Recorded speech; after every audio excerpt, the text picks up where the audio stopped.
बिस्मिल्लाहिर्रहमानिर्रहीम। अच्छा, आज हमारा थर्ड टॉपिक है on the topic of differentiation. Yesterday हमने क्या स्टडी किया था, बेसिक्स स्टडी की थी डिफरेंशिएशन की, कि डिफरेंशिएशन होती क्या है, डेरिवेटिव लेते कैसे हैं बाय डेफिनेशन और एब इनिशियो प्रिंसिपल के थ्रू। आज हम देखेंगे कि हमारे पास डेरिवेटिव जो है उसमें उसके डिफरेंट तरह के थ्योरम्स को देखेंगे। ठीक है, सबसे पहला थ्योरम जो होगा वो होगा डेरिवेटिव ऑफ द कांस्टेंट, कि अगर हमारे पास कोई कांस्टेंट नंबर हो तो उसका डेरिवेटिव क्या होगा। सेकंड हम स्टडी करेंगे कि अगर हमारे पास दो फंक्शंस हो, वो सम की फॉर्म में हो या डिफरेंस की फॉर्म में हो, तो उनका डेरिवेटिव कैसे लेते हैं। थर्ड हम देखेंगे कि अगर आपके पास दो फंक्शंस प्रोडक्ट की फॉर्म में हो तो प्रोडक्ट रूल कैसे अप्लाई करते हैं। और फाइनली हम ये भी देखेंगे कि अगर आपके पास दो फंक्शंस डिवीजन की फॉर्म में हो तो हम क्वोशिएंट रूल को कैसे अप्लाई करेंगे। अब सबसे पहले थ्योरम्स की बेसिक को मैं आपको समझाता हूँ। कांस्टेंट जब टर्म होती है तो कांस्टेंट टर्म का डेरिवेटिव होता है वो जीरो। ठीक है, अगर हम कांस्टेंट फंक्शन लें कोई भी, for example f of x is equal to c है, सो ये अगर हमारे पास कांस्टेंट फंक्शन है इसका डेरिवेटिव क्या होगा, जीरो होगा। सिमिलरली अगर हमारे पास दो फंक्शंस हैं एफ ऑफ एक्स और जी ऑफ एक्स, ठीक है,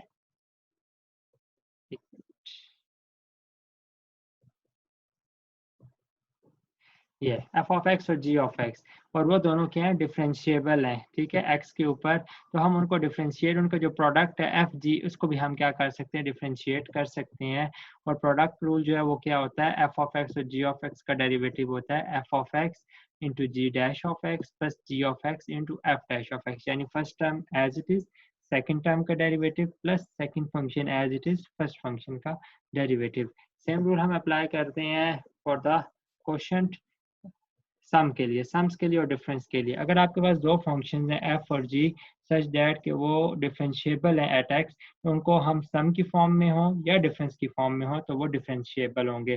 गिवन ये है कि एफ और जी क्या है, वो डिफरेंशिएबल है। For example f of x और जी ऑफ एक्स है, ये दो फंक्शंस ऐड हो रहे हैं, इनका डेरिवेटिव क्या होगा, हम individual derivatives F dash of x और जी डैश ऑफ एक्स की फॉर्म में अलग अलग इनका डेरिवेटिव लेके ऐड कर सकते हैं।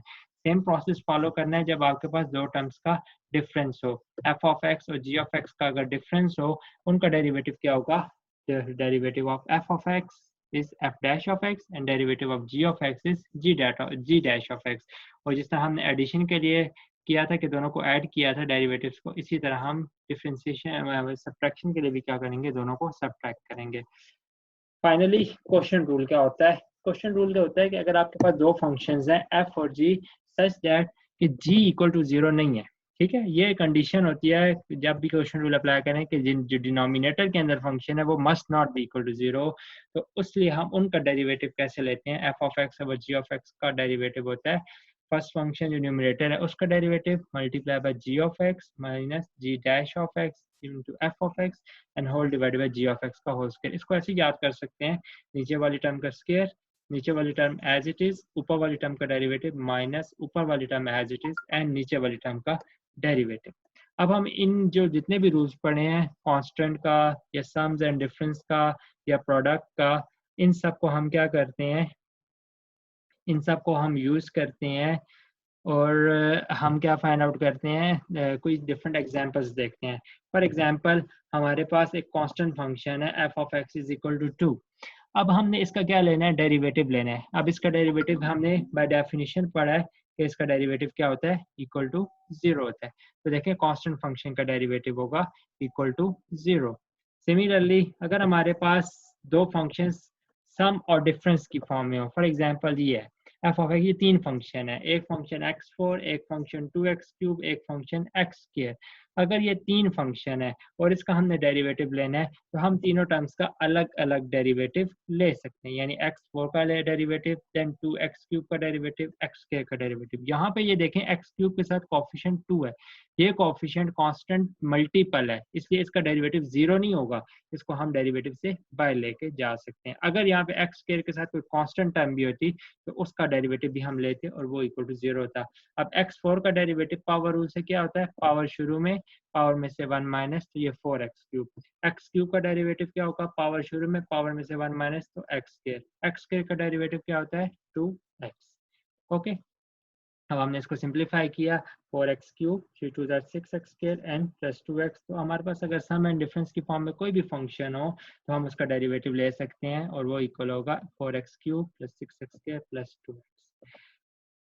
नेक्स्ट, अगर हमारे पास कोई फंक्शन डिवीजन की फॉर्म में हो तो हम उस पर हम कौन सा रूल अप्लाई करेंगे?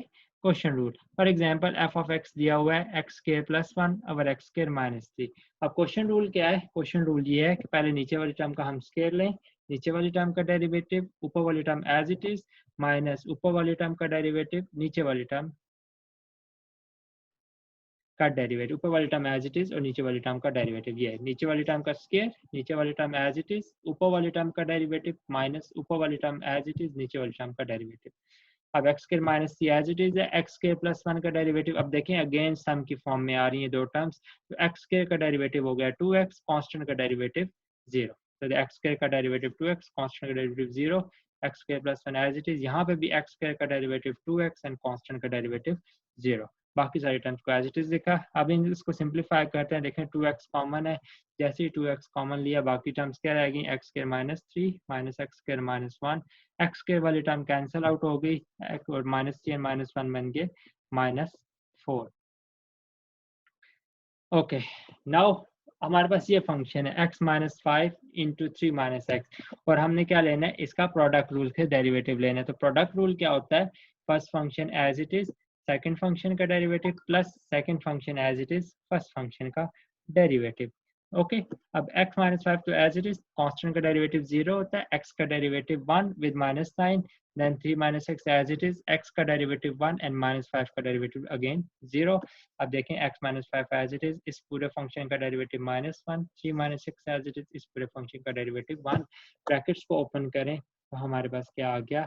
-x + 5 + 3 - x, सिंप्लीफाई करें तो 8 - 2x, ये इस फंक्शन का डेरिवेटिव है। ओके, ये प्रीवियस क्वेश्चन का एक थोड़ा सा पार्ट, थोड़ी सी स्लाइड्स आगे पीछे हो गई हैं। तो इसका डेरिवेटिव जो हमने सिंप्लीफाई किया था, यहाँ से अगर हम देखें, ये x² और x² कैंसिल हो गया, -3 - 1 हो गया -4 मल्टीप्लाई बाय 2x, ये -2x और -4 इसको मल्टीप्लाई करें तो -8x और x² - c का होल स्क्वायर। ये कुछ प्रॉब्लम्स हैं प्रैक्टिस की जिसको आपने सॉल्व करना है ताकि आपके पास कुछ आपको चारों रूल जो हमने अभी पढ़े, derivative of a constant, derivative of a product rule और derivative of a quotient rule, derivative of sum and differences, ये मैं 4 प्रॉब्लम्स शेयर कर रहा हूँ। इन 4 प्रॉब्लम्स को आपने सॉल्व करना है। इससे आपको आइडिया हो जाएगा कि कांस्टेंट का डेरिवेटिव कैसे लेते हैं और sum and product, sum and difference की फॉर्म में अगर 2 फंक्शंस हो या 3 फंक्शंस हो तो उसका डेरिवेटिव कैसे लेते हैं, प्रोडक्ट की फॉर्म में फंक्शन हो उसका डेरिवेटिव कैसे लेते हैं और क्वोशिएंट की फॉर्म में फंक्शन हो तो उसका डेरिवेटिव कैसे लेते हैं।